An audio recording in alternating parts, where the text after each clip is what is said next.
Welcome to my YouTube channel Arya and Aditya classes. दोस्तों, आज की वीडियो के अंदर क्लास 5 हिंदी परीक्षा अध्ययन का सेट नंबर 1 के हम लघुत्तरीय प्रश्न जो है इसके अंदर 17 से 22 तक करेंगे। इससे पहले वाले वीडियो में एक्सरसाइज और क्वेश्चन नंबर 11 से 16 हम अति लघुत्तरीय प्रश्न कर चुके हैं। इसके अंदर हम लघुत्तरीय प्रश्न जो है एक एक करके आसान तरीके से हम सीखने की कोशिश करेंगे। किताबें सभी के पास हैं, सभी खरीद सकते हैं, बट हमें वो इजी वे में यदि हमें समझ में आ जाती है तो इससे हमें ज़्यादा फायदा इस वीडियो के माध्यम से हो सकता है। आप लास्ट तक वीडियो तक बने रहिए। यदि अच्छा लगे तो आप इसको लाइक और सब्सक्राइब करिए, या कि इसमें कोई त्रुटि है या कोई गलती होती है या मुझे और अच्छा बनाना चाहिए या किसी और वीडियो को और दूसरे सब्जेक्ट के बनाने हैं तो आप बता सकते हैं, कमेंट सेक्शन में आप लिख दीजिए। चलिए शुरू करते हैं वीडियो। यहाँ पर देखिए लघुत्तरीय प्रश्न जो है 17 से लेकर 22 तक है। ये क्वेश्चन आप स्क्रीनशॉट ले सकते हैं। यहाँ तक 21 तक आपको दिख रहा होगा और ये जो है 22 नंबर क्वेश्चन है। तो इतने क्वेश्चन जो है इसके अंदर आज हम इजी वे में यही इसी वीडियो में मैं आपको याद कराने की कोशिश करूँगा। पहला क्वेश्चन है, हामिद की दादी का गुस्सा स्नेह में कैसे बदल गया, मतलब प्यार में कैसे बदल गया। हामिद की दादी पहले हामिद के ऊपर गुस्सा हुई, बाद में ऐसी कौन सी बात हुई कि वह जो है उनसे उनका गुस्सा शांत हो गया। तो चलिए देखते हैं। हामिद की दादी, अब यहाँ पर देखिए इसमें गलतियाँ नहीं करना है। हामिद की दादी हामिद के हाथ में क्या देखी, लोहे का चिमटा। तो आपको याद रखना है लोहे का चिमटा। इनकी जो दादी है हामिद की दादी, उसके हाथ में लोहे का चिमटा देखती हैं। अब ये देखकर वो गुस्सा हो जाती हैं। गुस्सा होने का कोई कारण रहा होगा तभी तो गुस्सा हुई, क्योंकि उस लड़के ने कुछ खाया और पिया नहीं था। तो जाहिर सी बात है दादियाँ गुस्सा होंगी। तो लोहे का चिमटा देखा और दादी ने देखा कि ये लड़के ने कुछ खाया पिया नहीं है और ये लोहे का चिमटा खरीदने चला गया। बाद में जब हामिद ने जो है चिमटा खरीदने का जो कारण बताता है उस दादी को, तो जब कारण बताता है कि भी लोहे का चिमटा क्यों खरीदा है, तब दादी को लगा कि दादी क्योंकि उनका हाथ जल गया।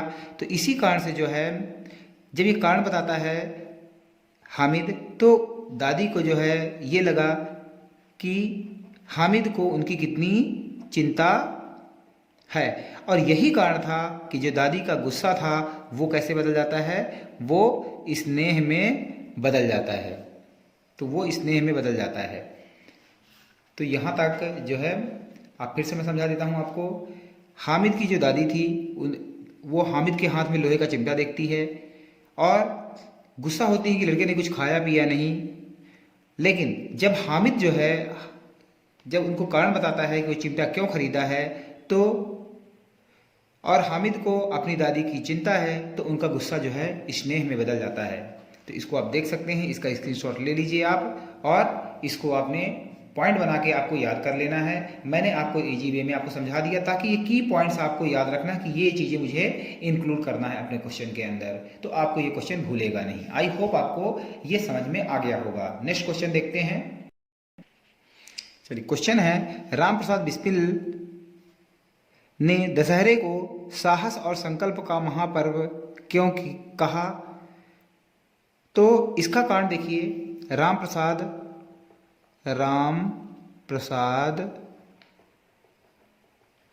बिस्मिल ने दशहरे को साहस और संकल्प का पर्व कहा। ये तो क्वेश्चन में ही दिया है। वह कहते थे कि दशहरे पर जो दशहरे का त्यौहार होता है, ये पूरी बातें दशहरे के बारे में कही गई है। तो दशहरे का त्योहार ये या है त्योहार क्या क्या देता है, इससे जो हमें ऊर्जा मिलती है, तो ऊर्जा का प्रयोग इस जो ऊर्जा मिलती है, ऊर्जा मतलब यहाँ पर जो दशहरे में देखिए सभी लोग मैक्सिमम लोग इकट्ठे होते हैं, साथ में बातें करते हैं आपस में भाईचारा बढ़ता है। तो इस चीज़ को बोल रहे हैं कि ये जो ऊर्जा मिलती है, इस ऊर्जा को हमें जो है जातिवाद, मतलब एक दूसरे से तुम इस जाति के हो तुम इस जाति के हो, तो इस चीज़ का जो है ये जातियाँ नष्ट हो जाती हैं। जातियाँ मतलब इस जाति का जो है लोग जाति पात सब छोड़कर आपस में जो है मिलते हैं और जो है दशहरे का जो है आनंद लेते हैं। उसके बाद हमें इस जातिवाद एक तो नष्ट करने का संकल्प, हमें ये साहस मिलता है, और दूसरा जो है जो देश विरोधी होते हैं तो उन देश द्रोहियों को जो है नष्ट करने में जो हमें इनका जो है उपयोग करना चाहिए। देशद्रोहियों, तो देशद्रोहियों जो देश के खिलाफ काम करना चाहते हैं, जो देश को नुकसान पहुंचाना चाहते हैं, तो उनके खिलाफ इनका उपयोग करना चाहिए, ना कि जो अपने लोग हैं उनको जो है उनको हमें नुकसान पहुंचाने के लिए करना चाहिए। तो राम प्रसाद बिस्मिल जी जो एक स्वतंत्रता सेनानी थे, ये कहते हैं कि दशहरे का जो त्यौहार है ये जो है साहस और संकल्प का पर्व इसलिए कहा है क्योंकि इससे जो ऊर्जा मिलती है वो जातिवाद और देशद्रोहियों को इनको जो है नष्ट करने के लिए इनका प्रयोग करना चाहिए, ना कि जो है अपनों के प्रति। तो जो हमारे देश को बांटने की कोशिश करें, जो जातिवाद फैलाएं, उन्हें जो है उन्हें नष्ट करने में उपयोग करना चाहिए। तो आई होप ये पूरे पॉइंट्स आपको समझ में आ गए होंगे और आपको ये याद हो जाएगा। नेक्स्ट क्वेश्चन के अंदर कुछ सूक्तियाँ दी हुई हैं संस्कृत में, उनके हमें अनुवाद लिखना है, क्योंकि क्लास 6 के अंदर जाके संस्कृत जो है कि एक अलग से बुक चलने लगती है,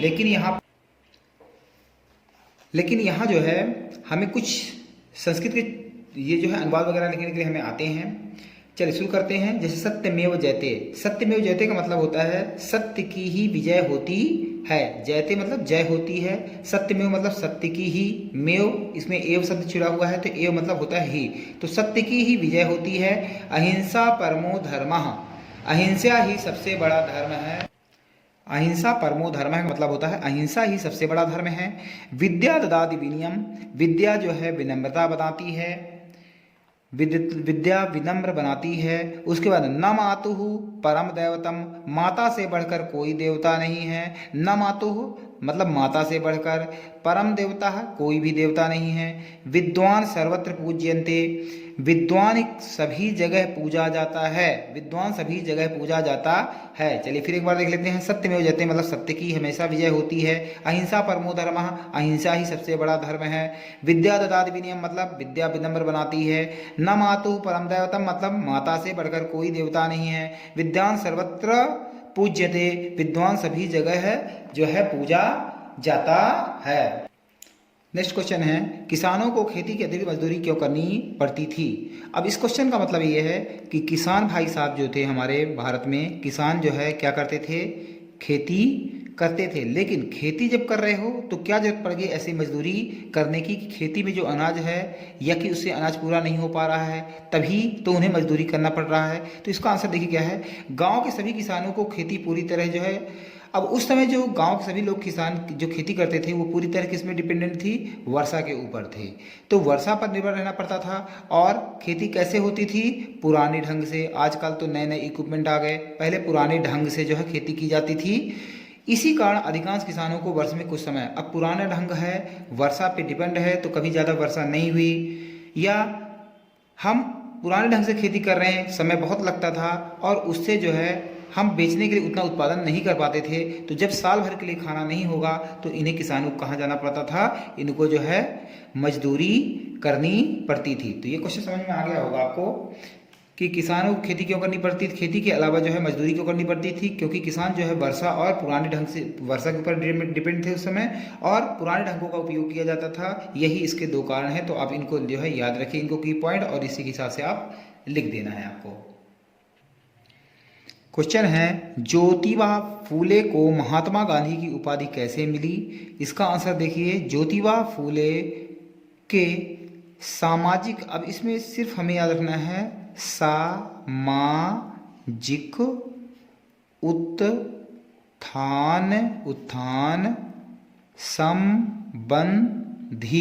उत्थान संबंधी सामाजिक उत्थान संबंधी कार्यों को देखकर, तो इनके जो समाज को ऊपर उठाने के जो संबंधित कार्य थे उन्हें देखकर ही उन्हें जो है महात्मा गांधी की उपाधि दी गई। तो इन वर्ड्स को आपको प्रैक्टिस कर लेना है, सामाजिक उत्थान संबंधी जो कार्य थे।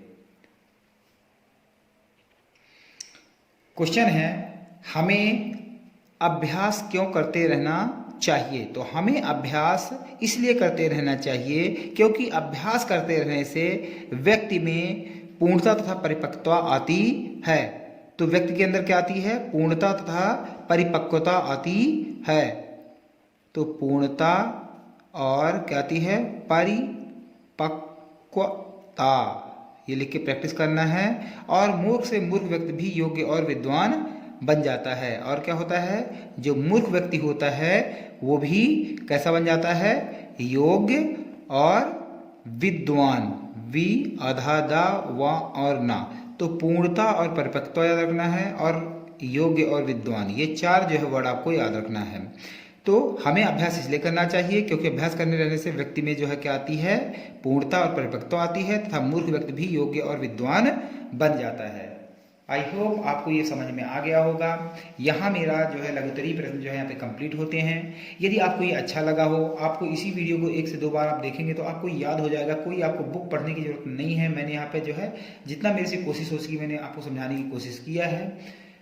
इसके लिए फिर जो है दीर्घ उत्तरीय प्रश्नों के लिए नेक्स्ट वीडियो में मिलता हूँ। जय हिंद, जय भारत।